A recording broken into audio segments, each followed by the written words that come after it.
اور قیمتی سے قیمتی پتھر لگا لیں اس کے اوپر، اطلس و دیبا کا کام اس کے اوپر کروائیں، اور اس کے اوپر اعلیٰ سے اعلیٰ سونے اور چاندی اور طلا کا کام کروائیں، لیکن پتھروں سے بنا ہوا سادہ سا گھر بیت اللہ جس کو نسبت میرے رب سے ہے، بھلا کوئی کوٹھی، کوئی محل، کوئی قصر جو ہے وہ اس گھر کی عظمت کو چھو سکتا ہے؟ اس لیے کہ وہ بیت اللہ ہے، تو وہ قوم جتنی بھی سربلند کیوں نہ ہو، اللہ نے اس اونٹنی کو اعزاز یہ دیا تھا ناقۃ اللہ، وہ اللہ کی اونٹنی تھی۔ اچھا، انہوں نے اس کی توہین کی، اس کے پاؤں کاٹ دیے، تو اس اونٹنی کا ایک بچہ تھا، اس نے چیخ ماری، درد سے جب وہ چیخا تو اللہ کا عذاب آ گیا اور یہ عذاب میں مبتلا ہو گئے۔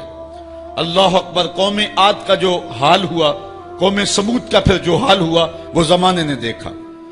آگے ارشاد فرمایا وَفِرْعَوْنَ ذِی الْأَوْتَادِ، وہ فرعون جو کیلوں والا تھا۔ یہ ذی الاوتاد اس کو کہا گیا، اس کی کئی مفسرین نے وجہ بیان کی ہیں۔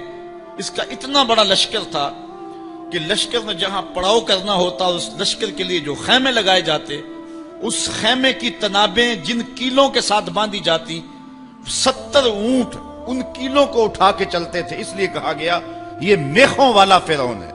یا مفسرین نے کہا دوسری وجہ یہ ہے کہ جو فرعون کی بات نہ مانتا تو اس کو جو ہے وہ لٹا کر کے اس کے ہاتھوں اور اس کے پاؤں کے اندر میخیں ٹھونک دیتا تھا، نام پڑ گیا میخوں والا فرعون۔ تو جس کو اتنا ناز تھا کہ کوئی میری جھوٹی خدائی سے سر کیوں پھیرے، اور اس کو وہ عبرتناک سزا دیتا تھا۔ پھر فرعون وہ نیل کی موجوں میں بے بس تھا اور ہاتھ جوڑ کے کہہ رہا تھا آمنت برب موسیٰ، میں اب موسیٰ کے رب پہ ایمان لاتا ہوں، لیکن پھر اس وقت اس کا ایمان لانا فائدہ بخش نہ ہوا۔ تو اللہ فرماتا یہ سب کچھ تم دیکھ چکے ہو۔ الذین طغوا فی البلاد، یہ وہ لوگ ہیں قوم عاد، قوم سمود اور فرعون جنہوں نے شہروں میں سرکشی کی، اللہ کے حکموں کو توڑا، جھوٹی خدائی کے دعوے کیے۔ پھر کیا ہوا؟ فَأَكْثَرُوا فِيهَا الْفَسَادِ، پھر انہوں نے بہت زیادہ فساد پھیلا دیا۔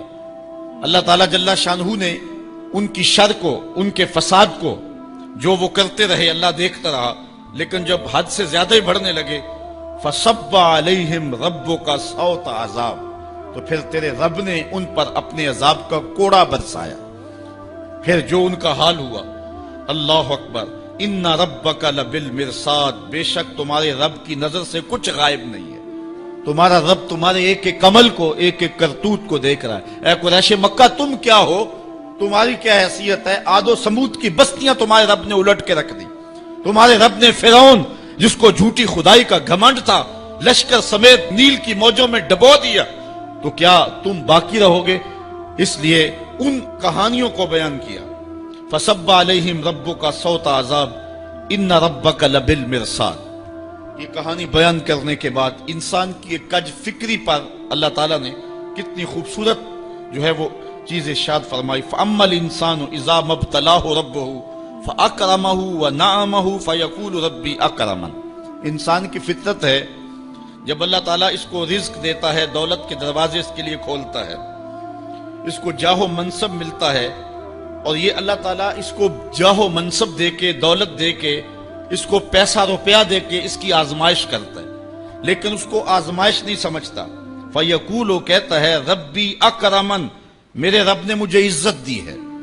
وہ اس کو عزت سمجھ لیتا ہے اور کہتا ہے کہ میں اللہ کا محبوب ہوں، مجھے اللہ پسند کرتا ہے تو اس لیے مجھے دولت دی ہے، ورنہ میں غربت کی چکی میں پس رہا ہوتا۔ وہ دولت کو جو ہے وہ عزت سمجھتا ہے، حالانکہ اللہ نے بطور آزمائش اس کو دولت دی ہے۔ جب کسی بندے کو پوچھا جائے نا بتا کیا حال ہے، تو اگر اس کے پاس دولت کے انبار، وہ کہتا ہے بڑا فضل ہے اللہ کا۔ اچھا کیا فضل ہے اللہ کا؟ تو تہجد کی نماز بھی پڑھنے لگ گیا؟ نہیں، میں تو 5 بھی نہیں پڑھتا۔ اچھا کیا فضل ہے کہ اللہ نے تجھے یہ کرم کر دیا کہ تیری زبان پہ جھوٹ نہیں آتا؟ نہیں، میں تو صبح شام جھوٹ بولتا ہوں، ٹیکس بھی چوری کرتا ہوں، میں تو سب کچھ کرتا ہوں۔ تو پھر کیا فضل ہے؟ کہتا ہے مجھے دولت دے دی گئی۔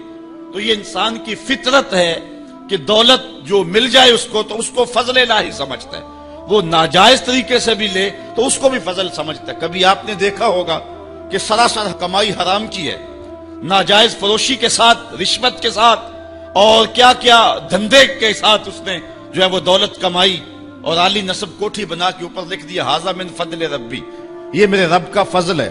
حالانکہ یہ تو قہر تھا، آزمائش تھی اس کے اوپر، لیکن وہ شیطان نے اس کو جس راستے پہ لگایا اور شیطانی دھندے کے ساتھ جس نے دولت کمائی، اس کو بھی یہ فضل ربی قرار دے رہا ہے اور سمجھتا ہے کہ واقعی میں رب کا فضل ہے۔ نہیں، اللہ فرماتا ہے ایسا نہیں ہے، یہ اس کی کج فکری ہے۔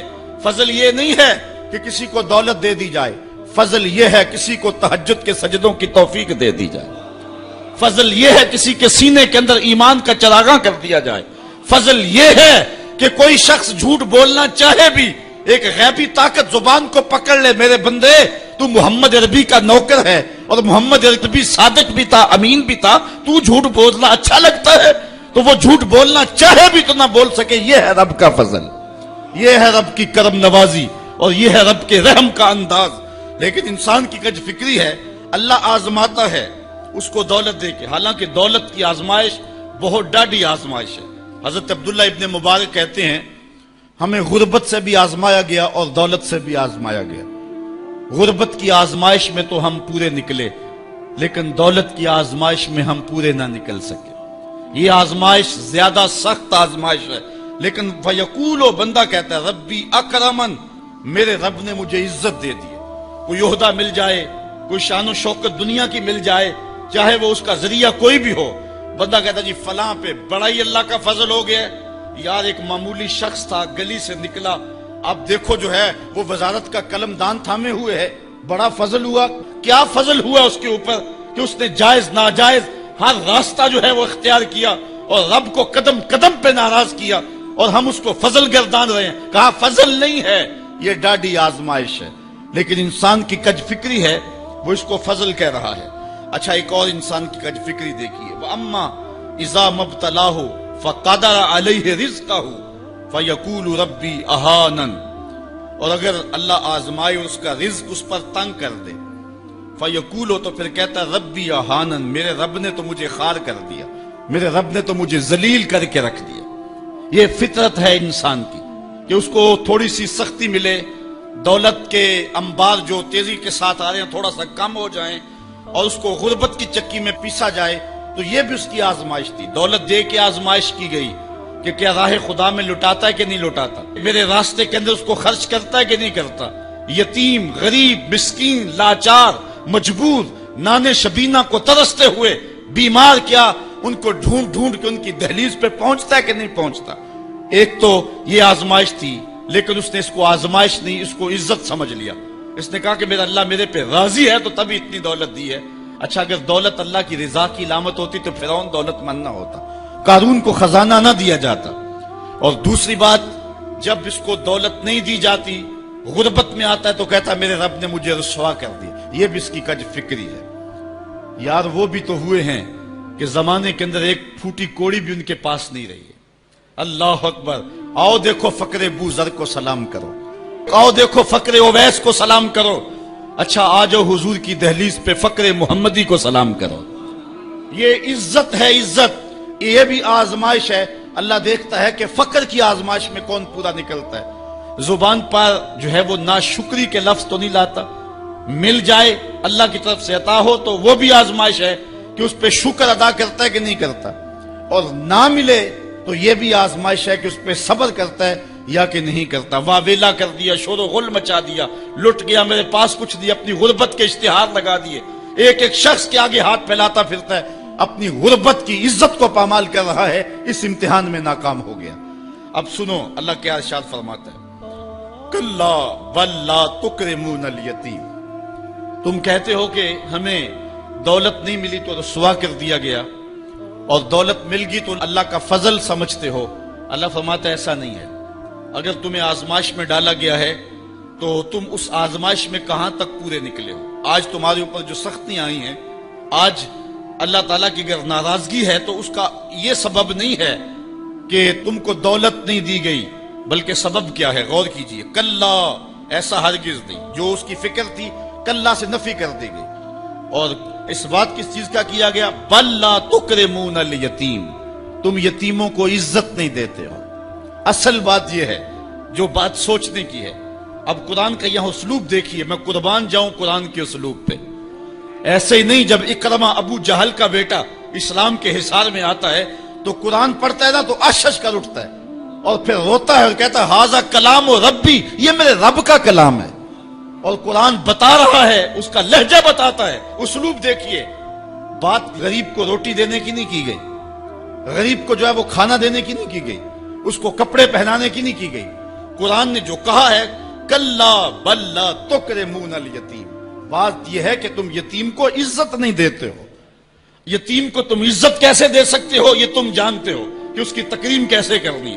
تمہارے پاس یتیم کو پہنانے کے لیے کپڑا نہیں ہے، اس کو دینے کے لیے روٹی نہیں ہے، لیکن تمہارے سینے میں پیار تو رکھا ہوا ہے نا۔ اس برہنہ یتیم کو سینے سے لگا کر کے اس کا ماتھا تو چوم سکتے ہو نا۔ رب یہ نہیں دیکھتا روٹی کس نے دی، رب یہ دیکھتا یتیم کو پیار کس نے دی ہے۔ وہ یہ دیکھتا ہے کلا بل لا تکرمون الیتیم، معاملہ روٹی کا نہیں ہے۔ بچی ہوئی روٹی تو کتے کو بھی ڈالی جا سکتی ہے، کسی کو غریب کو دے دی تو یہ کون سا کمال ہے؟ جو دیگیں بچ گئی وہ مدرسے میں بھیج دی، یہ کمال کی بات نہیں ہے۔ وہ گندگی کے ڈھیر پہ بھی تو پھینک دی تھی، خراب ہو جاتی، 2 گھنٹے اور پڑی رہتی۔ معاملہ یہ نہیں ہے، معاملہ تکریم کا ہے۔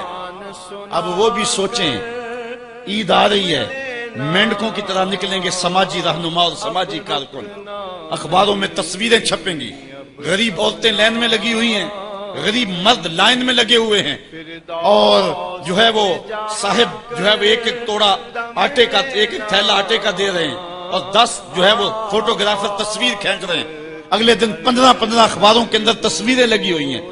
میں اس دن بھی کہا تھا کہ اس انداز کے ساتھ غریبوں کی غربت کا اشتہار لگانے والا سوچے کہ اس لائن میں اگر اس کی بیٹی کو کھڑا ہونا پڑے تو اس کا پھر انداز کیا ہو۔ بات یہ نہیں، بات تکریم کی ہے۔ کلا بل لا تکرمون الیتیم،